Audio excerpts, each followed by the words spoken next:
So what happened and what got me into dance is, and this is the reason I'm saying this, is because I went to a little Catholic school in middle school and it was run by Irish nuns. And they were really strict, but we did have a show and tell day. There we go. And on show and tell, we had this girl that I went to school with named Macy.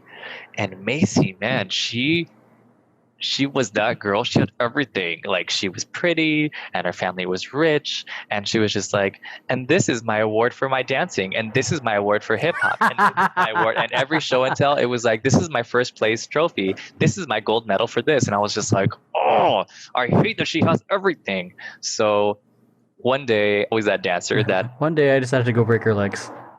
one day I broke her legs and she no longer dances. No, I'm just kidding. One day I mean, of course I love music videos. So when I was growing up, back when music videos had real dancing in it, I was always learning the choreography and I was like, yo, I can kill choreography from a damn like music video and no one's teaching me. I'm just learning myself. So I can be in Macy's stuff. So challenge accepted. And I went to her dance studio and I took her dance classes and I was like, where you at? Where you at now, Macy? I'm in your classes now. And yeah, and actually it was kind of like a natural and the teacher was kind of hard on me, but he was still like really cool about it. And I was like, you know what? I could do this. But coming from a very strict religious Latino family, they were just like, no dancing. Dancing doesn't get you money. Why don't you do something that's going to get you money in life? So I said, no, F you. And when I was 18, I went to college and I kind of hung out with the like hip hop influenced folk. Like everybody would just kind of sing R&B or danced or graffiti artists and just things like that. So we all kind of just started dancing around and had like little sessions.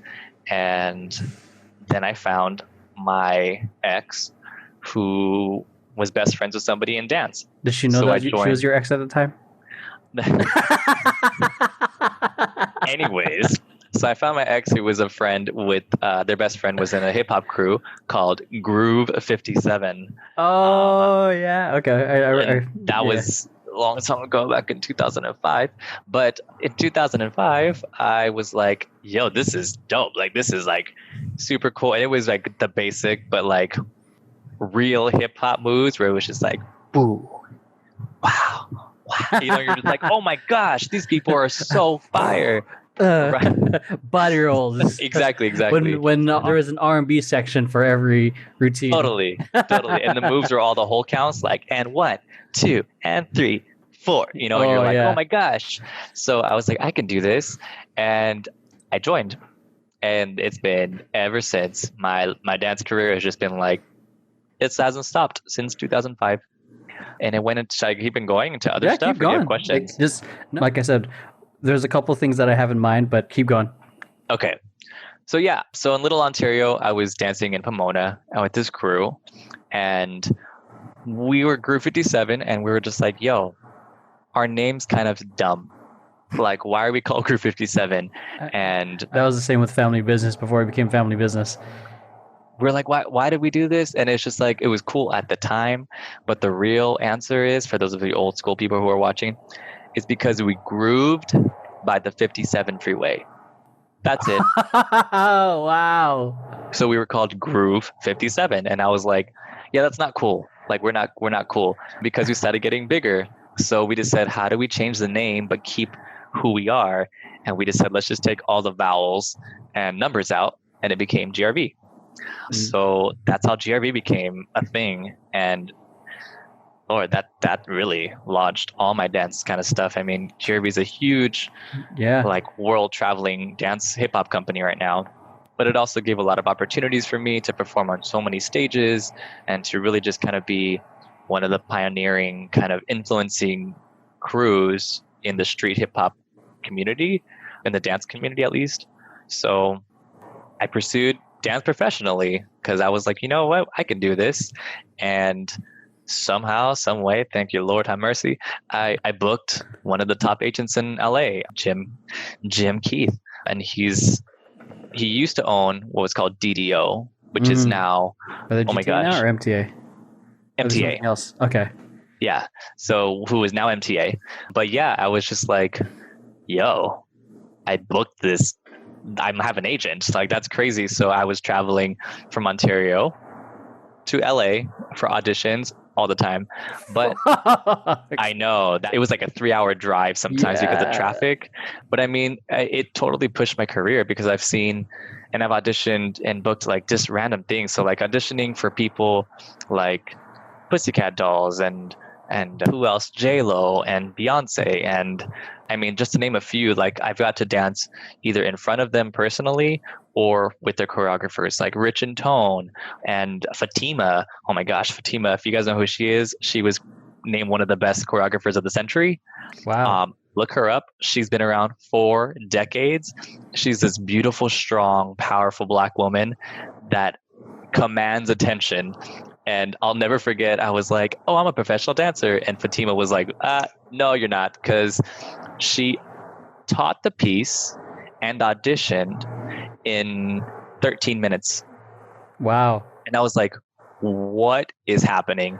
And I remember something like that. Oh. it was crazy. It was like, okay, it's going to go 1, 2, 3, 4. Okay, again, 1, 2, 3, 4, moving on. And I was like, moving on? Like, wait, what? Like, what is happening? And then after a couple 8 counters, like, okay, play the music. Groups, no, no, yes, no, no. And I was just like, whoa. And my mind was blown. And then I was like, I'm not a dancer. I'm not a dancer anymore. Like, I'm a horrible person. I remember like one of my first, like when I was going out to auditions, I remember that was one of my first, not my first, one of the crazy experiences. Like someone like taught entire like eight counts in 10 minutes. And then you're like, all right, audition time. Right? And then working with Machine when they had Hit the Floor. With my first day in rehearsal, I had to learn an entire maybe 8 or 10 counts of breaking choreo in 10 minutes. And he was like, if you can't keep up, you can't be doing this. Yeah, like, Machine. Fuck, I need to get this breaking choreo. I'm also not a B-boy. Seriously, no. Like, I mean, we worked with Machine too, and I worked with Machine on that one gig.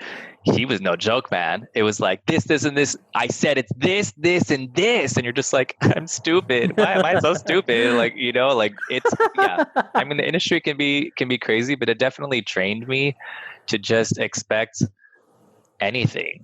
Like I've gone to auditions where typecast is a thing, and that's why I kind of had an issue with my old agency at that time because they kept on sending me to all these auditions that didn't fit me.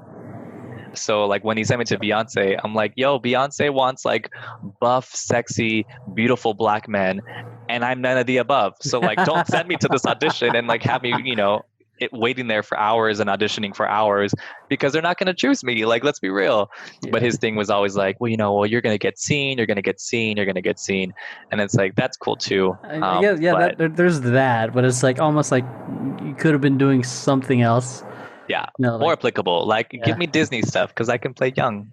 I can look young and be like, we're all in this. Yeah, get the fuck out of here. But yeah, stuff like that. And that kind of just, I don't know, it just led me from thing to thing when it comes to like professional stuff. And it changed my point of view because I started getting other gigs that weren't like music artist stuff. And I realized that you can still make money doing things that are not that. And that opened up like a whole nother category because I think the idea of people when they say, oh, are you a working dancer? That means that you have to be on tour. You have to be on movie set. You have to be on a commercial. And it's like, you can be a working dancer in other ways. Yeah. Like when I work certain gigs, they pay me $100 an hour and all I'm doing is freestyling, or all I'm doing is, you know, the cha-cha slide, or all I'm doing is like, you know, maybe 4 8 counts, you know, and it's just like, it's not necessarily a music video, but tell me the next time you got paid $100 an hour, like, you know, so less effort, like but still getting paid. Exactly. Less like, stress of rehearsals. Yeah. It changed my point of view of like what a working dancer looks like. But like I said, I still take everything, and I'm still learning myself. I still work with small music artists here and there. I worked in a video with like Kylie Minogue. I've done like different things. So the range of types of gigs that I've gotten over the years has really shaped me to be who I am. I always say there's ups and downs to each side, the dance community and the dance industry, right? So the community, we're so versatile.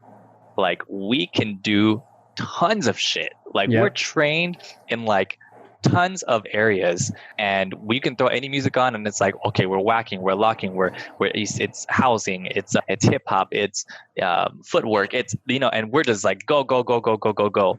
Where industry dancers, I don't necessarily feel like they can do that, but industry dancers can perform the fuck out of things. They can perform the house down from anybody in the community because their presence, I mean, Lord have mercy. Sometimes they just drown anybody who's actually doing the real shit out because they just look that good. Yeah, that's what blows me away. You know Jashawn, right? From Liz. He's a part of Fanbiz now, and that's dope. Blows me away because he's an industry dancer. When I think of him, I'm thinking he's gonna shit on every Fanbiz dancer. He's industry, and industry dancers know how to perform. Community dancers, they can perform, but a lot of them are clean. Sometimes they don't exactly extend their moves, some of them. Yeah. And there's a third community too. I'm like realizing throughout all these years, there's the community, the industry, and there's the underground. Oh yeah, underground for sure. So like, which is a completely different scene. That's a totally different scene. And it's funny because I feel like if you trained a little bit or like got the underground to be on stage for things, they would win everything. Yeah. I mean, because it's so raw. It's so raw and it's so like performance based. And I mean, they're usually the ones who have the tricks, who have the power moves, who have the wow factors to performances. Hence, back in the ABDC days, America's Best Dance Crew days, the street crews, in a sense, were the winners. Jabbawockeez had breaking training, but also were affiliated with Culture Shock SD, so they had choreography training. Quest Crew was also formerly part of Six Step, and that means they had choreography, but they also had a lot of breaking. Same thing with Super Crew, which is probably the only, I would say, true, quote unquote, traditional breaking crew that won it out. So yeah, totally. Yeah. So but I mean, that's a good thing too. You mentioned all the different crews, but like, it's all what you take from it, right? So like, I came from GRV, which took me a lot of my hip hop stuff, and like it introduced me to Crump, and it introduced me to like Buck and like things like that. But then I've done groups like Breed, which is very like also industry choreography, and working under Elm was really, I mean, the moves were very industry, but it's also so clean with a taste of community still, which I loved. So like working under Elm was great. I've done Natural State. I've done Natural State. I was on the adult crew called Neon under D Main from the 323 Army. 3-23. 323. Check them out. Ridiculous. 323 Area Kids. So stupid. I've heard of Area Kids. Yeah, that's them. 323 Area Kids. Oh shit. Yeah, I was on the adult team of that, and like that training was ridiculous. And it's like Danny, who's the choreographer for that company at that time, just trained me in such a weird way that I was like, what are you talking about? Like, it would be doing these random things where you're like, you're just gonna go like boop boop boop, and I'm like, that's stupid. But then we all did it, and I'm like, why did that look? I mean, you just changed my whole point of view now. So again, if you just really, as a smart dancer picks things and learns from every kind of style, to like, I always say moves are like books, right? So it's books that you put into your library. You can always refer back to them because it's going to be similar to something. Like when you write a research paper, right? You have different references, which are those moves that you learned in the past.